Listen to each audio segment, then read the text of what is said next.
Welcome to the inaugural episode of Ryan's Ghost. I am your host, Salbo the Stat Guy. In the past couple of years, I've made some sports videos, talked about basketball, baseball, football, but I decided to delete all those videos, and I kind of took about a year off, but I wanted to try to get back into the swing of things, make some more videos, and mostly I was going to concentrate just on baseball because that's obviously my favorite sport if you've seen any of my videos in the past. And I think to bring baseball to a new generation, kids these days have a very short attention span, and I think most adults do as well. And so when people tell me that baseball's boring and they don't understand it, it's literally because they don't understand the game. There's so much strategy that goes on in baseball. It's called the thinking man's game for a reason. So I wanted to share some of my baseball knowledge, and one of the topics I love to talk about is, obviously you can tell by the name of the podcast, Ryan's Ghost, is Nolan Ryan. In the past, he's kind of been marginalized, and people think he's overrated, and he walks too many people, he couldn't hold runners on, he just wasn't as good as everyone thinks he is. But I kind of have a different opinion on that, and so I wanted to talk a little bit about Ryan today. And one of the posts that I see on social media all the time, one of the critiques, or I guess criticisms of Nolan Ryan, is that he never won a Cy Young Award, and some people will say he wasn't always the best pitcher on his own team. And so I wanted to try to tackle that topic today as far as the no Cy Young Awards go for Nolan Ryan. Obviously, as with any award, it's based on the writers and how they vote. So there's always going to be a little bit of bias towards certain players. They always say that there's an East Coast bias. And so if we look at the numbers for Nolan Ryan and some of the seasons that he had, I think you could make the argument that he probably got robbed and should have won a Cy Young Award, maybe even two. So the first thing I wanted to talk about was, in the 1970s, it was kind of a paradise as far as starting pitching goes. You had a lot of pitchers throw a lot of innings. They had a lot of complete games. You also had a lot of Hall of Famers pitch during the 1970s as well. If we look at the Hall of Fame in general, 23% of the pitchers in the Hall of Fame pitched at some point during the 1970s. So there was a lot of them. Like I said, it was kind of a golden era for starting pitching. Of the 24 pitchers that have 300 wins, 11 of them started before 1920, which is kind of the dead bull era. You're talking like Walter Johnson and Christy Mathewson. So obviously the game was a lot different back then. They consider the modern age more of 1920 onward. So if we look at the remaining 13 pitchers that have won 300 games, since or post 1920, 6 of them, almost half of them, pitched at some point in the 1970s. You guys, pitchers like Steve Carlton, Phil Niekro, Gaylord Perry, obviously Nolan Ryan, Tom Seaver, and Don Sutton. And then if you throw in other guys who didn't get that 300, like Burt Blyleven, who has recently been voted into the Hall of Fame, he had 287 wins. You guys like Fergie Jenkins, 284, Jim Cott, 283, Jim Palmer, 268, Tommy John had 288 wins. And you actually had some other pitchers kind of at the tail end of their careers, people like Bob Gibson, Juan Marichal, Catfish Hunter. So you really had a great decade of starting pitchers, and like I said, a lot of those guys went the distance. They threw a lot of innings. They completed a lot of games. And the bullpens really did not get used as much as they do today. There weren't pitch limits. You weren't pitching only 5 innings or 6 innings like most starting pitchers today. So it definitely was a lot different, the game. So I wanted to look at the 1970s in particular, because that's when Nolan Ryan basically had most of his great seasons. So if we look at the 70s overall, you obviously had a lot of ace pitchers. So if you were a number one pitcher, you were basically going up against the other team's number one pitcher. So in the 1970s and throughout Nolan Ryan's career, he did finish in the top 10 in Cy Young voting 8 times, and 6 times he finished in the top 5 in Cy Young voting. And so the first season I wanted to take a look at was 1972, because that was the first year that Ryan kind of blossomed into his own. Obviously in 71 at the end of the season, he was traded from the Mets to the Angels for Jim Fregosi, which will probably go down as one of the worst all-time trades ever. But Ryan started with the California Angels in 1972, and his first full season as a starter, he put up some incredible numbers. So we look at his numbers. He won 19 games but lost 16. He had a 2.28 ERA. He started 39 games. He completed 20 of them. He had 9 shutouts, 284 innings. He only gave up 5.3 hits per 9 innings, which is basically a major league record for a starting pitcher. He gave up 0.4 home runs, 5 walks, and 10.4 strikeouts. He led the majors in shutouts, walks, strikeouts, wild pitches, hits per 9 innings, and Ks per 9 innings. So he had a pretty good season. And the one thing about Nolan Ryan, too, is that you knew what he was going to throw. He was going to throw a fastball. Sometimes he threw a wipeout curveball, a 12-6 curveball, kind of like Sandy Koufax, and later on in his career he developed a changeup.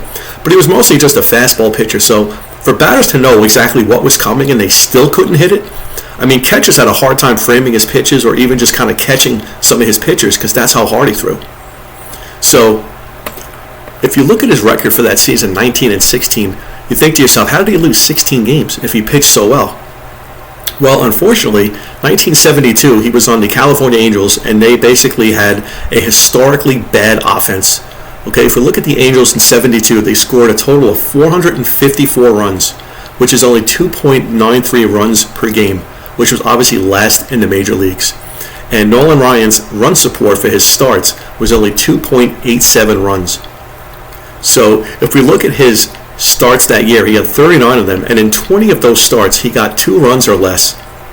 And he still managed to win 7 of those starts because he threw 9 complete games and 4 shutouts. So he was basically carrying the team on his back and basically willing himself to a victory because he was basically getting no help from his offense. If we look at Ryan's record at home that year, and California's ballpark was pretty much a pitcher's ballpark, but Ryan went 13 and 8 at home. And in 5 of those games, the Angels got shut out, okay? And in those 8 losses altogether, they scored a total of 5 runs. So he was getting less than 1 run a start, which obviously, how are you going to win a game if you're not even getting a run per start? And in 6 of the losses when the Angels got shut out when Ryan pitched, he pitched 46 innings, gave up 23 hits. He struck out 60, and he had an ERA of 1.17. So, you couldn't pitch any better. But because of the bad luck of his offense, just if you take those 6 games where the Angels got shut out and give him 2 runs and he wins, right away now his record's 25 wins and only 10 losses. So it definitely was hard luck for Nolan Ryan. And you have to think about how that can prey on a man's psyche as far as a starting pitcher goes. If you were Nolan Ryan in 1972, you basically knew that you had to go out there and be perfect every single start. Because if you weren't perfect, if you made a mistake or two, you knew you weren't going to win the game. So, it just makes it that much harder to be a successful pitcher when you realize I can't make a mistake in this game because if I do, I'm probably going to lose. So, that definitely had a weigh on Nolan Ryan's mind that season and basically every other season after that as well. So, if we look at the 1972 race for the American League Cy Young Award, Gaylord Perry was the eventual winner of the award, and Ryan finished 8th as far as voting goes. And so I went back and I said, wait a minute, he had such a good season. I doubt there were 7 other pitchers that had better numbers than Nolan Ryan in that season. So I went back and I looked at all of the voting.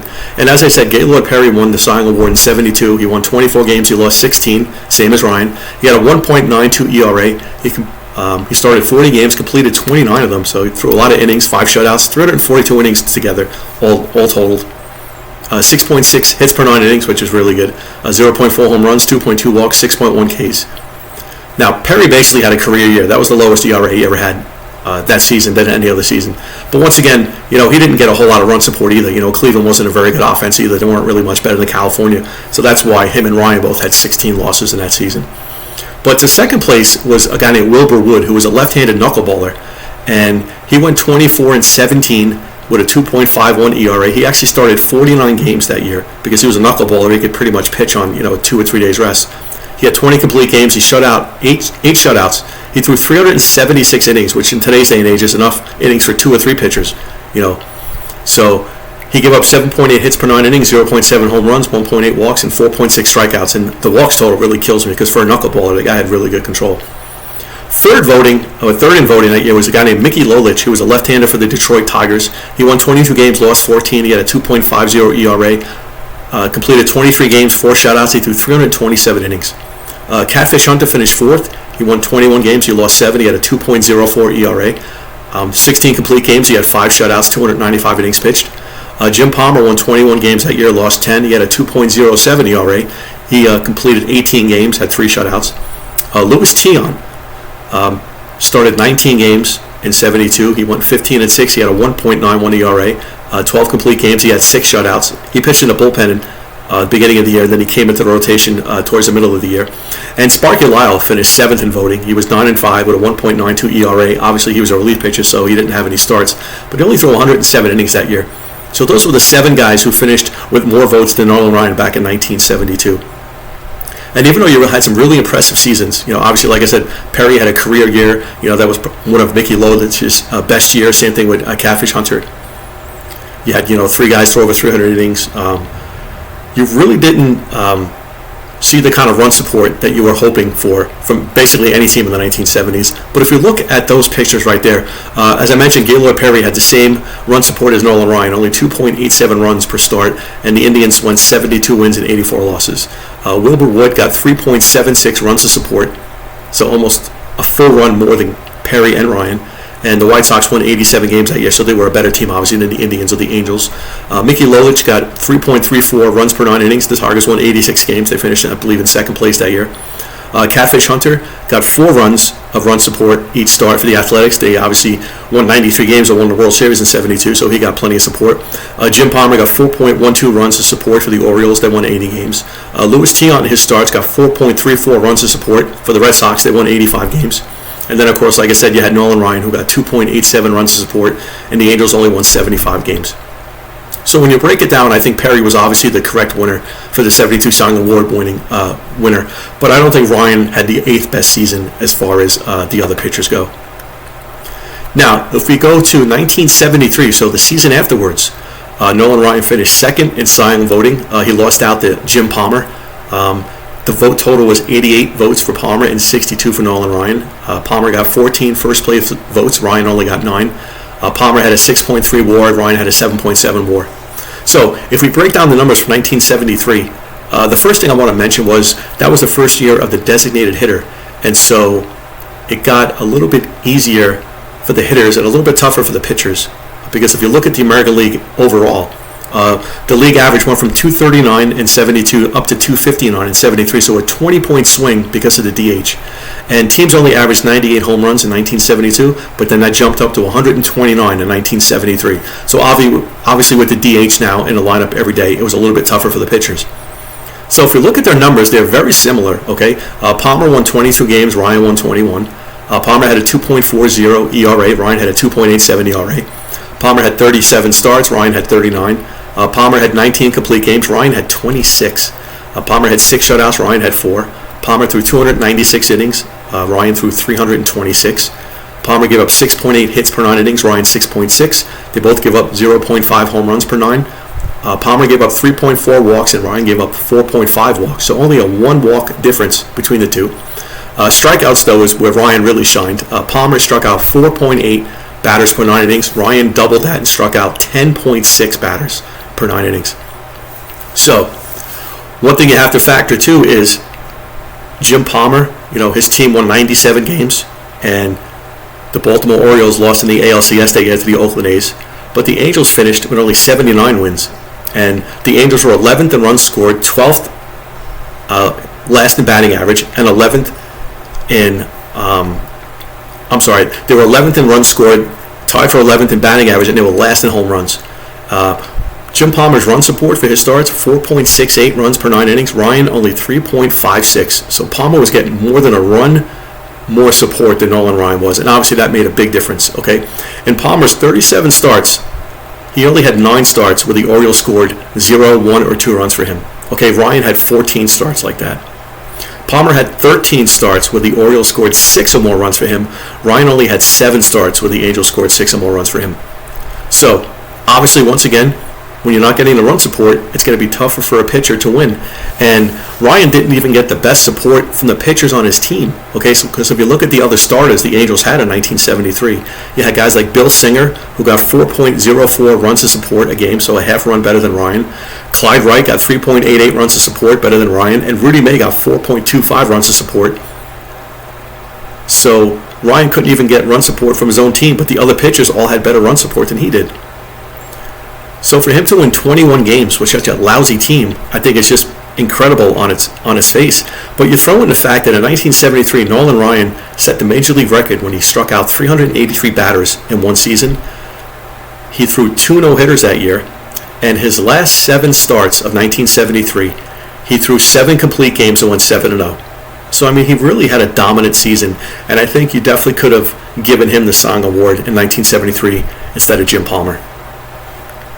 Now, if we go to 1974, Okay, Ryan finished third in the American League Cy Young voting, and the winner was Catfish Hunter, and in second place was Fergie Jenkins, who had come over from the National League and the Cubs. So if we break down the numbers for 1974, Catfish Hunter won 25 games, Jenkins won 25, Ryan won 22. Hunter had a 2.49 ERA, Jenkins 2.82, Ryan 2.89. All three guys started 41 games. Hunter had 23 complete games, Jenkins had 29, Ryan had 26. Hunter and Jenkins, he threw 6 shutouts, Ryan threw 3. They all threw over 300 innings. Hunter gave up 7.6 runs per 9 innings. 7.6 hits per 9 innings. Jenkins 7.8, Ryan only 6.0. Hunter gave up 0.7 home runs per 9. Jenkins same thing, 0.7. Ryan 0.5. Control was a big issue for Ryan, as it was his whole career. He gave up 5.5 walks per 9. Jenkins only 1.2, and Catfish Hunter only 1.7. But if we look at the strikeouts, Hunter 4.0 strikeouts per 9, Jenkins 6.2, Ryan 9.9. So, but once again, if we look at teams, okay, the Athletics that year in 74, they won 90 games. They won the World Series, finished first in the American League West. The Rangers finished in second place with 84 wins, and the Angels finished in last place with only 68 wins. So the team won 68 games, and Ryan won 22 of them by himself. And if we look at the run support for that year, Hunter got 4.79 runs to support per start. Jenkins 4.31. Ryan only got 4.10. In Ryan's starts, there were 15 of them where his team got 0, 1, or 2 runs for him. Now, Jenkins was kind of in the same boat. Jenkins had 14 starts where his team only got 0, 1, or 2 runs for him support. But Catfish Hunter only had 8 starts like that. So obviously Hunter had a lot more support. And once again, if we look at the Angels offense that year, they finished last in runs scored for the second time in 3 years. So Nolan Ryan basically had to be perfect every time he stepped onto the mound in 1974 because he wasn't going to get support from his team. And he basically had to win the games all by himself. And I mean, that's even asking for too much, even from Nolan Ryan. So once again, that is one of the great things about baseball, is that the offense and the pitchers have such a yin-yang relationship where they really need each other to survive. You know, pitchers need their offense to give them runs, and then the offense needs their pitcher to keep them in games, so that way they have a chance to win. So it's kind of one-sided like it was for Nolan Ryan. That was basically kind of his whole career. But I think in 1974 you could have made the argument that Catfish Hunter probably should not have won the Cy Young. Probably should have went to Fergie Jenkins or maybe even Nolan Ryan. Now, if we scroll down to 1977, Ryan finished third in the American League Cy Young voting. The eventual winner was Sparky Lyle, reliever, and second place was Jim Palmer. So if we look at the numbers from 1977, obviously Sparky Lyle was a relief pitcher. He had no starts. He only threw 137 innings. He was 13-5 with a 2.17 ERA. Jim Palmer won 20 games again. I mean, he won 20 games like 8 out of 9 years. I mean, he was pretty incredible. But it also helped pitching for the Baltimore Orioles because they were a juggernaut in the 1970s. Palmer won 20 games, lost 11. He had a 2.91 ERA. Ryan went 19-16 again, just like he did in 72. 2.77 ERA. Palmer started 39 games. Ryan started 37. They both completed 22 games. Palmer had 3 shutouts. Ryan had 4. Palmer had 5.4 Ks per 9 innings. Ryan had 10.3. So once again, if we look at the run support, Palmer got better run support than Nolan Ryan, 4.17. Ryan only 4.02.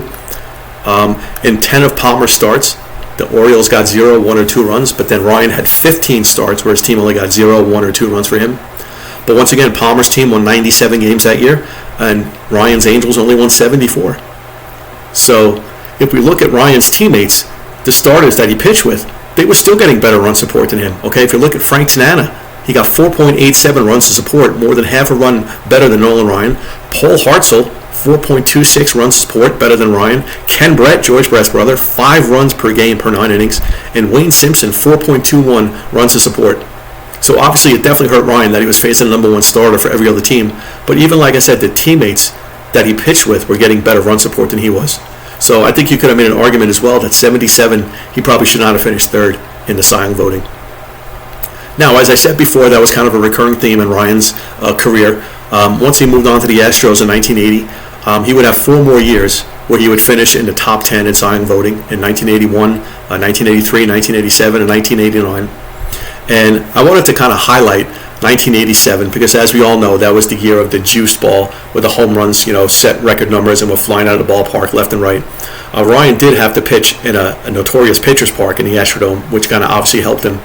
But if you look at Ryan's 1987 season, okay, he went 8-16, so he won 8 games, he lost 16, but he had a 2.76 ERA, which led the National League. And he also led the major leagues with 270 strikeouts. So if he pitched so well with a low ERA and a lot of strikeouts, why did he lose 16 games? Well, once again, his run support let him down, and let him down in such a big fashion, okay? One of the things I love to talk about with 1987, but is if you look at the month of July, okay, Ryan started 5 games, and he went 0-5, even though he had a 2.36 ERA. Because in those 5 starts in July, when he went 0-5, the Astros scored a total of 7 runs for him. So it's like, how could you possibly win a game when your team can't even score at least 1 run a game for you? And Ryan was pitching his heart out and just had no luck whatsoever. If we look at the season in total, okay, in Ryan's 16 losses, the Astros' run support was 1.69 runs per game. They scored 27 runs in his 16 losses. So he just was not getting support no matter what he did. Mike Scott was getting a lot more support. He had a lot more success than Ryan did, even though you could argue Ryan was just as good a pitcher as Mike Scott was back when he was with the Astros. So in conclusion, next time somebody mentions Nolan Ryan and how he lost a lot of games and he walked too many people and he was overrated, I want you to direct them to this video, and you can show them why I think Nolan Ryan was just obviously had a lot of bad luck when it came to the teams he played on. Okay, they weren't very successful, and it was just kind of a recurring theme for the rest of his career. But there definitely were a couple of instances where he probably should have won a Cy Young award, even if he only was supposed to win one. But he definitely should have had at least one of them in his library by the time he retired. And when I hear the argument about how he was never the best pitcher on his team, I would love for somebody to make a video and pose the argument that Frank Tanana was a better pitcher than Nolan Ryan, because we could do the numbers on that as well. And I hate to break it to you Frank Tanana fans, but Frank Tanana was not a better pitcher than Nolan Ryan was. Well, thanks for watching the inaugural video of Ryan's Ghost. I will have another video up soon where I'll probably talk more about Nolan Ryan. So if you like this content, please leave a like or please leave a comment. Let me know what you think. Let me know if you think Ryan was overrated. Let me know if you think any of my numbers are wrong. And just give me your feedback as do you think Nolan Ryan was overrated, or do you think he was a great pitcher? I think he was. Anyway, until next time, guys, take it easy.